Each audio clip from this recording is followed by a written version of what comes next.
Welcome friends. आज म video बनाउने क्रममा दैनिक जीवनमा प्रयोग हुने वस्तुहरू पार्ट 2 लिएर आएको छु र यो भन्दा पहिला मैले पार्ट 1 अपलोड गरिसकेको छु साथीहरू।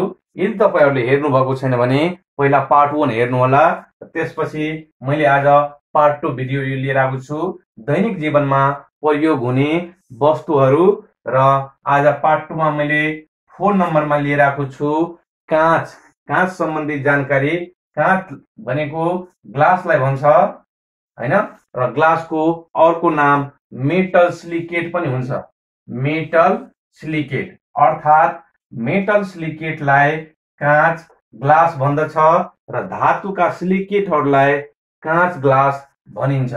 धातुका सिलिकेटहरूलाई काँच ग्लास भनिन्छ अनि सिलिकालाई मेटल कार्बोनेटसँग मिसाएर तताउँदा काँच बन्दछ। भनेको मतलब जुन सिलिका हुन्छ, सिलिकाको फर्मुला हुन्छ SiO2 र यो SiO2 लाई मेटल कार्बोनेटसँग मिक्स गरेर ततायो भने काँच बन्दछ र काँचको स्रोत भनेको सिलिका हो। काँचको स्रोत भनेको सिलिका हो। यहाँबाट प्रश्न सोध्न सक्छ दिएका मध्ये काँचको स्रोत हो भनेर। त्यहाँ विभिन्न अप्सन हुन सक्छ। त्यो मध्ये राइट अप्सन भनेको यो सिलिका हो जुन बालुवामा पाइन्छ। सिलिका कहाँ पाउँछ भन्दाखेरि बालुवामा पाइन्छ सिलिका। यसकारण बालुवालाई काँच उत्पादनमा प्रयोग गरिन्छ। बालुवालाई किन काँच उत्पादनमा प्रयोग गरिन्छ भन्दाखेरि बालुवामा सिलिका पाइन्छ, त्यही भएर बालुवालाई काँच उत्पादनमा प्रयोग गरिन्छ। र कडापनको आधारमा काँचहरू विभिन्न प्रकारको हुन्छ। त्यो मध्ये हो एउटा साधारण काँच जसलाई हामी अर्डिनरी ग्लास भन्छौँ। साधारण काँच भनेको 50% सिलिका, 50% सिलिका, 15% क्याल्सियम कार्बोनेट। यो क्याल्सियम कार्बोनेटको फर्मुला हो 15% सोडियम कार्बोनेट, 10% क्याल्सियम कार्बोनेट र 25% काँचका टुक्रालाई मिक्स गरेर 1500 डिग्री सेल्सियस तापक्रममा तताएर जुन ग्लास बन्दछ त्यसलाई नै हामी साधारण ग्लास भन्छौँ। यसलाई म फेरि एकचोटि रिपिट गर्छु।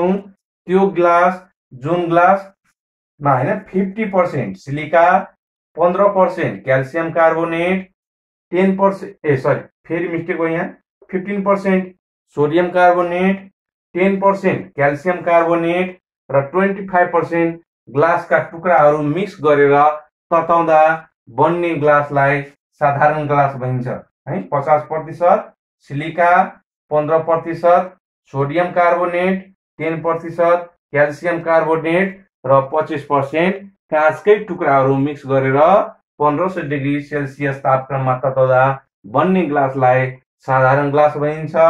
अनि घरमा सामान्य सिसा, घरको जुन झ्यालहरू बनाउन युज गर्ने ग्लास हुन्छ, त्यस्तै बोतल बनाउने, सामान्य बोतल बनाउने ग्लासहरू साधारण ग्लास हो। त्यस्तै कडा काँच हुन्छ। कडा काँच भनेको silica plus potassium carbonate plus calcium कार्बोनेटलाई मिक्स गरेर तताउँदा बन्ने ग्लासलाई कडा ग्लास भनिन्छ। सिलिका अनि plus potassium carbonate plus calcium कार्बोनेटलाई मिक्स गरेर तताएर बनाइने ग्लासलाई कडा ग्लास भन्छ। यसको उदाहरणको लागि टेस्ट ट्युब हुन्छ। यो टेस्ट ट्युबहरू साइन्स ल्याबमा प्रयोग गरिन्छ। त्यस्तै बोरोसिलिकेट लेखेको जुन के भन्छ साइन्स ल्याबमा प्रयोग गरिने अन्य ग्लासहरू पनि यसका उदाहरण हुन सक्छ। अर्को छ lead crystal glass. Lead crystal glass भनेको सिलिका, पोटासियम कार्बोनेट, लिड अक्साइडलाई मिसाएर तताउँदा बन्ने ग्लासलाई लिड क्रिस्टल ग्लास भनिन्छ। सिलिका, पोटासियम कार्बोनेट र लिड अक्साइडलाई मिसाएर तताउँदा बन्ने ग्लासलाई लिड क्रिस्टल ग्लास भनिन्छ। यसको उदाहरणमा प्रिज्म हुन्छ। प्रिज्म भनेको लाइट पराउँदाखेरि तपाईहरुलाई थाहा होला हैन, प्रिजम त्यस्तै लेन्स यसको उदाहरण हो। अब रंगीन काँचको लागि रंगीन काँच रंगीन ग्लास बनाउनको लागि कसरी बनाउने अथवा कुन अक्साइड मेटल अक्साइड मिसाउँदाखेरि रंगीन ग्लास बन्दछ, यहाँबाट प्रश्न धेरैचोटि लोकसेवा आयोगले सोधिसकेको छ साथीहरु, र म त्यो जानकारी गराउन गइरहेको छु। रंगीन ग्लासको लागि रंगीन काँचको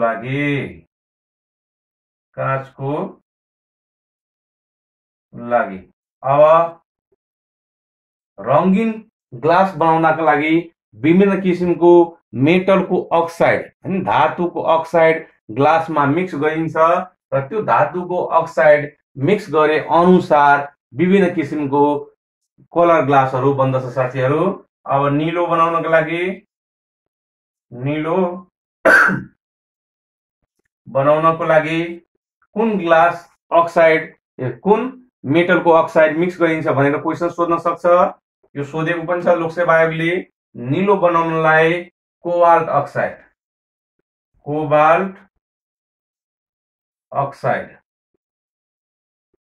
अक्साइड मिलाउने।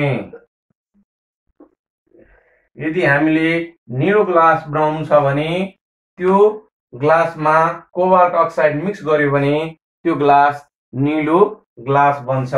त्यस्तै हामीले कालो ग्लास बनाउनको लागि कालो काँच बनाउनको लागि त्यो ग्लासमा निकेल अक्साइड मिलाउनु पर्छ। त्यस्तै हरियो ग्लास बनाउनको लागि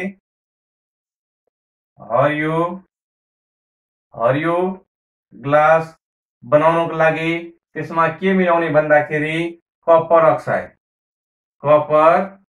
अक्साइड। यो खरिदारमा र नासुमा प्राय जसो यहाँबाट क्वेशन सोध्ने गरेको छ हैन। कुन अक्साइड मिलाउँदाखेरि नीलो ग्लास, कालो ग्लास, हरियो ग्लास, रातो ग्लास बनाउन सकिन्छ भनेर क्वेशनहरु सोध्छ यहाँबाट। हरियो बनाउनलाई कपर अक्साइड मिलाउने। त्यस्तै अर्को छ रातो काँच बनाउनको लागि के मिसाउने भन्दाखेरि हरियो बनाउनलाई क्रोमियम हो साथीहरु।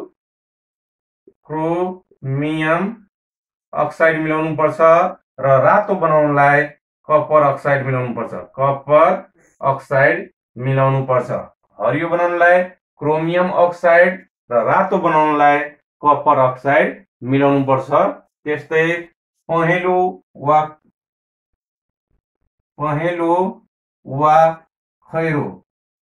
वा खैरो रङको ग्लास बनाउनको लागि त्यसमा के मिलाउने भन्दाखेरि आइरन थर्ड अक्साइड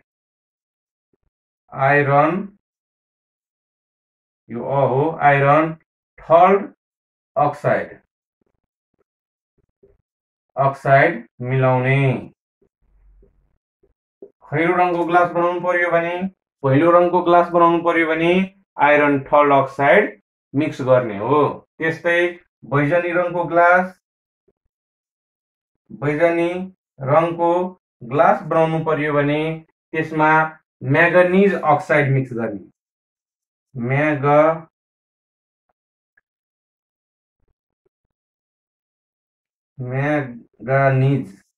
म्याग्निज अक्साइड मिलाउने।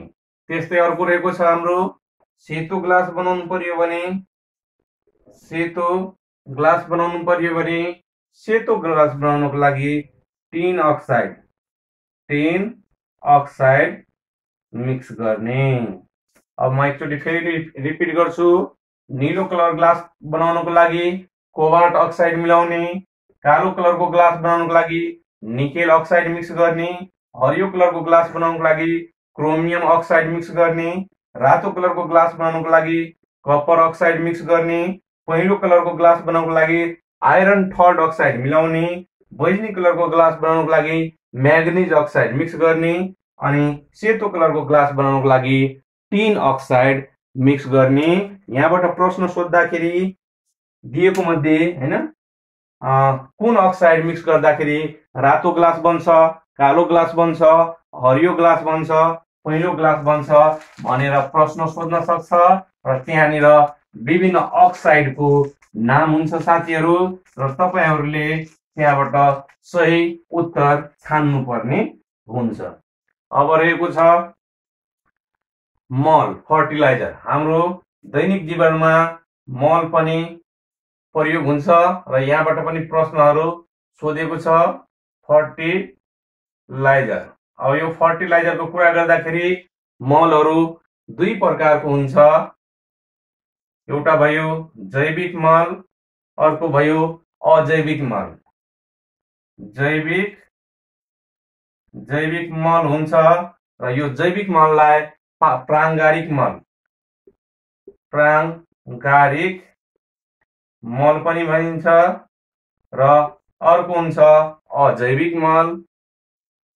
अजैविक मल हुन्छ र यो अजैविक मललाई रासायनिक मल पनि भनिन्छ। रासायनिक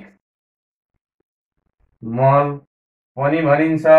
अब जैविक मल भनेको के भन्दाखेरि जैविक वस्तु कुहाएर बनाएको मल। जैविक वस्तुहरू कुहाएर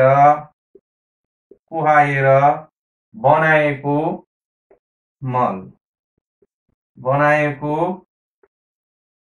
मललाई नै जैविक मल भनिन्छ भने अजैविक वस्तुहरूको रासायनिक प्रतिक्रियाबाट बनाइएको मल।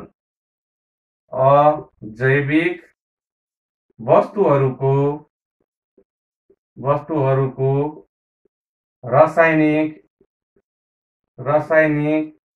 प्रतिक्रियाबाट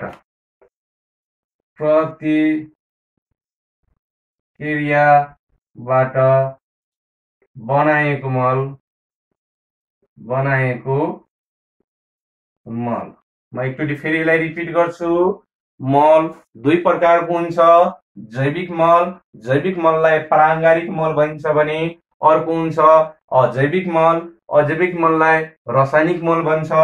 जैविक मल भनेको जैविक वस्तुहरू कुहाएर बनाएको मललाई जैविक मल भन्छ भने अजैविक वस्तुहरूको रासायनिक प्रतिक्रियाबाट बनाएको मललाई यो अजैविक मल यानी कि रासायनिक मल, केमिकल मल भन्छ साथीहरू। अब रासायनिक मलको प्रकार हुन्छ। यो रासायनिक मलको प्रकार हुन्छ हैन, यसको रासायनिक मलको प्रकार यहाँबाट पनि कहिलेकाहीँ प्रश्नहरू सोध्ने गरेको छ साथीहरू, त्यही भएर म लेखाउँदैछु। रासायनिक मलको प्रकार हुन्छ यो तीन प्रकारको हुन्छ। नाइट्रोजन युक्त मल,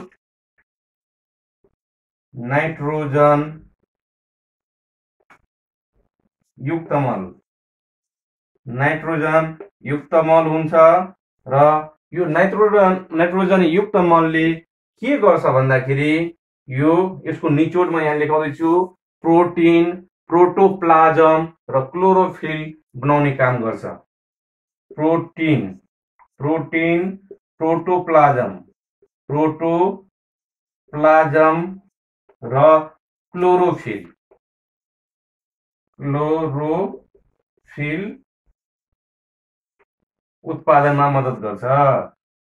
उत्पादनमा मद्दत गर्दछ।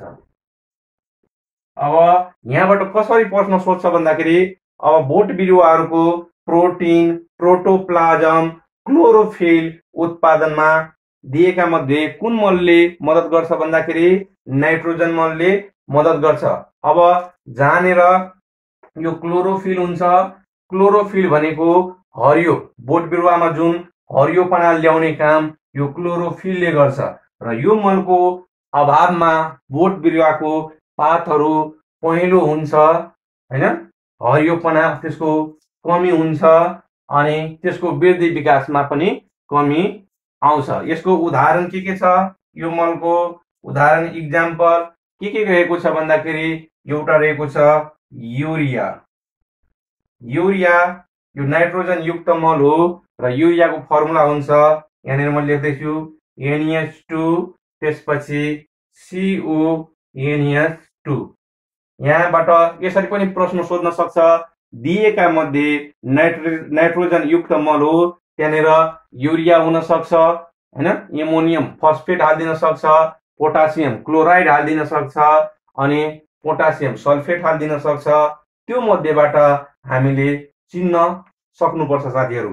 यो युरिया यसको उदाहरण हो भने अर्को पनि छ ammonium sulphate. Ammonium sulphate, ammonium sulphate पनि यसकै उदाहरण हो र एमोनियम सल्फेटको फर्मुला हुन्छ NH4 यसको होल ट्वाइस अनि SO4 र अर्को यसको उदाहरण हुन्छ एमोनियम नाइट्रेट।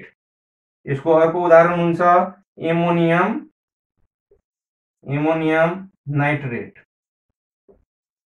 नाइट्रेट अर्को उदाहरण हो र यसको फर्मुला हुन्छ NH4NO3। अब एउटा आइडिया दिन्छु साथीहरू, यसरी तपाईहरुले यो दिएका मध्ये नाइट्रोजन युक्त मल हो भनेर चिन्नको लागि यसमा हेर्नुस् त यो N छ, नाइट्रोजन छ, यो N छ, योबाट यो हेरेर हामीले चिन्न सक्छौं कि यो मलमा नाइट्रोजन छ भनेर। त्यस्तै यहाँनिर पनि नाइट्रोजन N छ, यहाँनिर पनि नाइट्रोजन N छ र यस्तो N कन्टेनिङ वाला मल छ भने नाइट्रोजन युक्त मल हुन्छ। त्यस्तै अर्को मल हुन्छ हाम्रो फस्फोरस युक्त मल।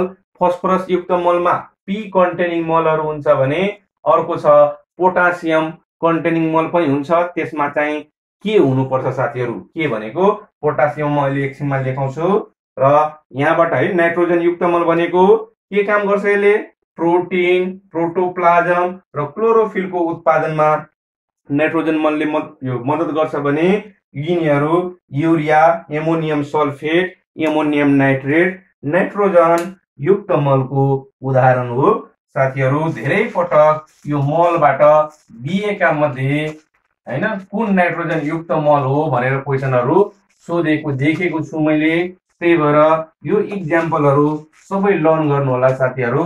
दिएको मध्ये जति मैले लेखाए त्यतिबाटै प्राय जसो सोध्ने गरेको छ। अब 2 नम्बरमा रहेको छ फस्फोरस युक्त मल। फस्फोरस युक्त मल। अब यो फस्फोरस युक्त मल भनेको के गर्छ भन्दाखेरि यसले बोट बिरुवाको जरा, पात,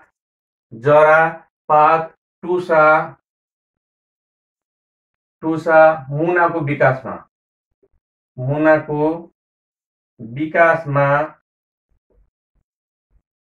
विकासमा मद्दत गर्दछ भनेको मतलब यो फस्फोरस युक्त मलले बोट बिरुवाको जरालाई बलियो बनाउने काम गर्छ साथीहरु। जरा बलियो भइसकेपछि पात राम्रो हुन्छ, त्यसमा टुसा राम्रो उत्पादन हुन्छ, मुनाको विकास हुन्छ अनि त्यहाँ फलफुलहरु पनि राम्ररी लाग्छ त्यसमा। त्यसपछि त्यो बाहेक यसले अर्को काम पनि गर्छ। अर्को काम भनेको के भन्दाखेरि प्रोटिनको निर्माण गर्छ।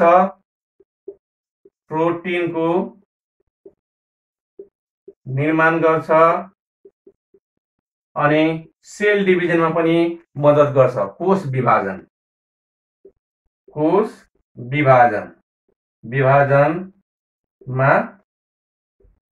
मद्दत गर्दछ भनेको फस्फोरस युक्त मलले प्रोटिनको निर्माण गर्छ, कोष विभाजनमा मद्दत गर्छ, जरा, पात, टुसा, मुनाको विकासमा मद्दत गर्छ। त्यसपछि यसको उदाहरण हुन्छ यो फस्फोरस युक्त मलको उदाहरण हुन्छ। अब यहाँनिर एमोनियम फस्फेट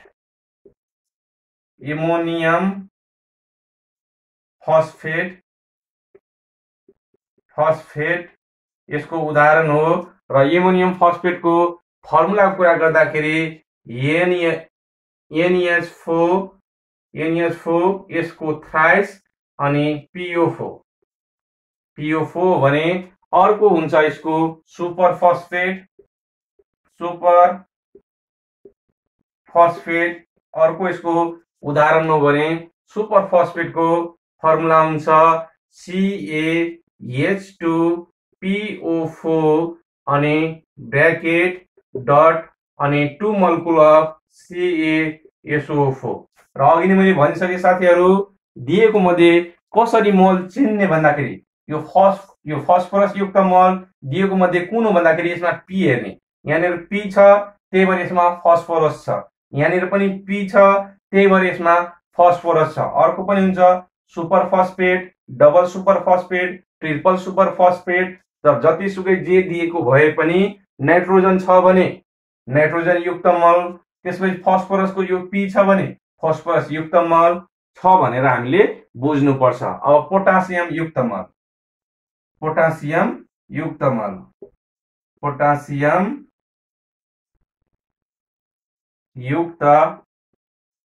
मल अब यो पोटासियम युक्त मलले के गर्छ भन्दाखेरि बिरुवाको खाना बनाउनमा मद्दत गर्छ। बिरुवाको खाना बनाउनमा मद्दत गर्दछ यो पोटासियम युक्त मलले। त्यसपछि यसले अर्को पनि काम गर्छ रोग प्रतिरोधात्मक क्षमता बढाउँछ। रोग प्रतिरोधात्मक क्षमता बढाउँछ। यो पोटासियम युक्त मलले बोट बिरुवालाई रोग प्रतिरोधात्मक क्षमताको विकास गर्छ भने अर्को जुन फोटोसिन्थेसिस हुन्छ बिरुवाले खाना बनाउने काम गर्छ त्यसमा यसले मद्दत गर्छ। त्यसपछि यसको उदाहरण के हो भन्दाखेरि यसको इक्जाम्पल इजी पोटासियम क्लोराइड यसको उदाहरण हो पोटासियम क्लोराइड यसको उदाहरण हो र यसको फर्मुला हुन्छ KCl भनेको पोटासियम क्लोराइड हो। त्यस्तै पोटासियम सल्फेट पनि यसको उदाहरण हो र पोटासियम सल्फेटको फर्मुला हुन्छ K2SO4 त्यस्तै यसको अर्को उदाहरण भनेको खरानी पनि हो। खरानीमा पनि पोटासियम पाइन्छ।